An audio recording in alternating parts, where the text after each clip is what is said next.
Assalamualaikum warahmatullahi wabarakatuh. Kenalkan, nama saya Adi Wicat. Sekali lagi saya dari kelas E5 semester 5. Saya di sini akan mempresentasikan tentang adanya keyakinan ilahiyah. Nah, apa sih keyakinan ilahiyah? Nah, next. Anggota kelompok ini itu bagian pertama itu ada pendahuluan, yaitu ada yang kita lihat sebagai berikut adalah perkataan Tuhan merupakan terjemahan dari kata Rob dalam bahasa Arab menuju pada interpretasi ulama terhadap surat Al-Jasyat ayat 23 dan Al-Qasyat 38. Di dalamnya tercantum kalimat sebagai berikut.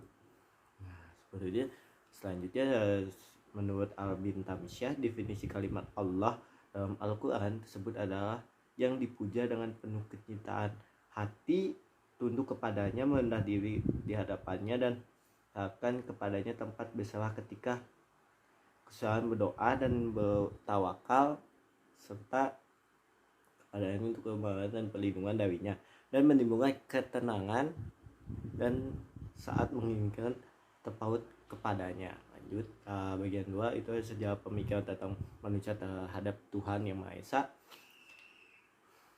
Lanjut, sejarah pemikiran manusia tentang pemikiran manusia dari konsep didasarkan dari hasil pemikiran manusia, baik melalui pengalaman lahiriah maupun batiniah, baik yang bersifat penelitian rasional maupun pengalaman batin. Lanjut ke pemikiran barat. Pemikiran barat ada teori ketuhanan dalam pemikiran barat yang memiliki evolusionisme yang ada awal mulanya ditemukan oleh Max Muller, Herbert Taylor, Robert Smith, Lukeborg, dan Giffen.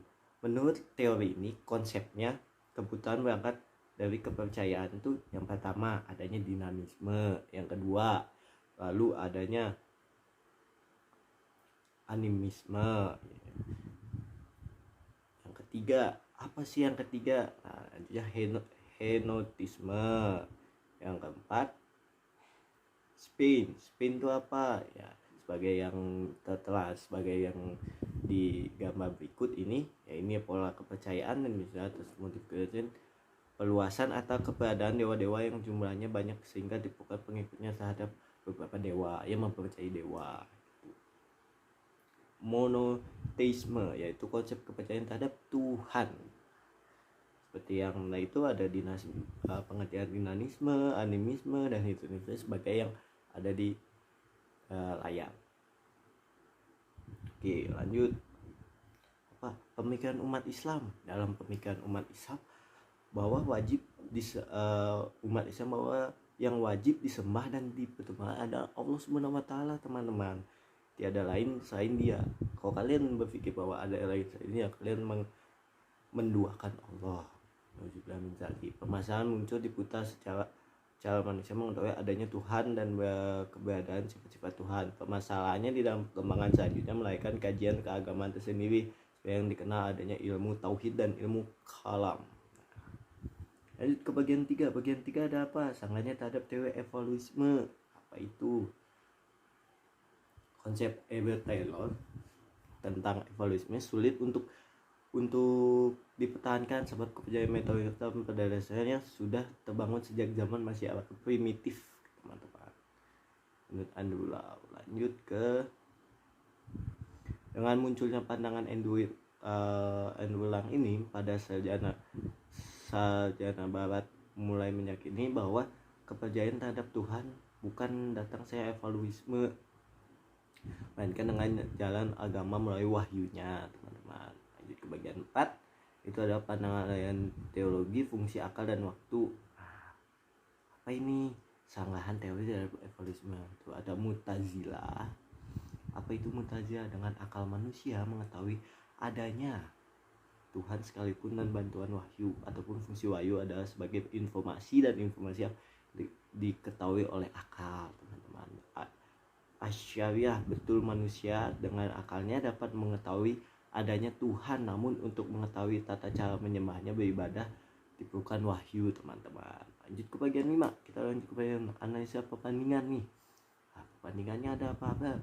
Mu'tazilah fungsi akal. Fungsi akalnya itu ada 4, teman-teman.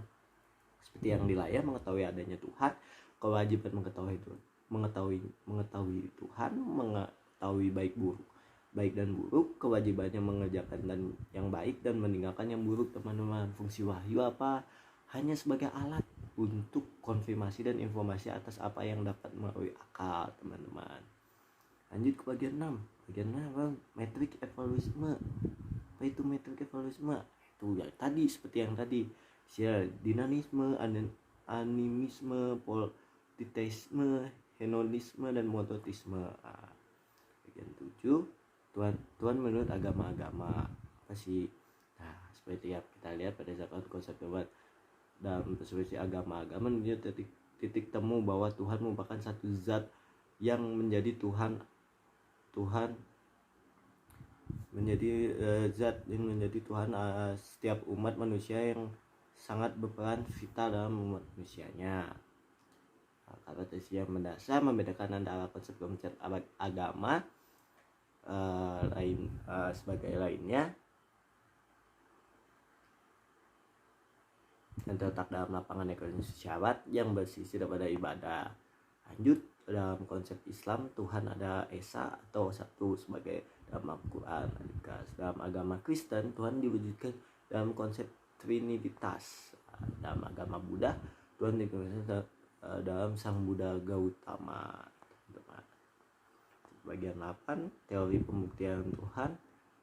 Sebagai ini ada surat Al-Imran 190 sampai 190, keberadaan alam semesta. Seperti yang kita lihat sebagai berikut. Ini adalah arti bawah dari surat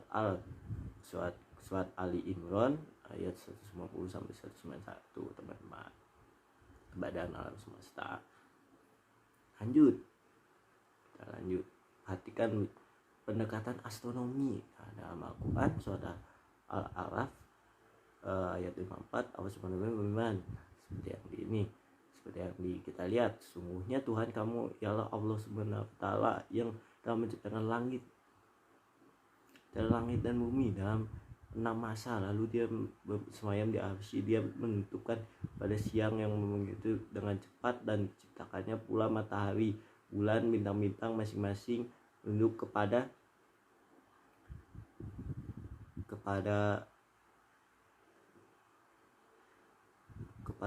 perintahnya. Ingatlah, menciptakan dan meminta hanyalah hak Allah Maha Suci dan Tuhan yang alam semesta. Sekian dari saya. Mungkin maaf kalau masih ada banyak-banyak kata. Wa taufiq wal hidayah. Wassalamualaikum warahmatullahi wabarakatuh.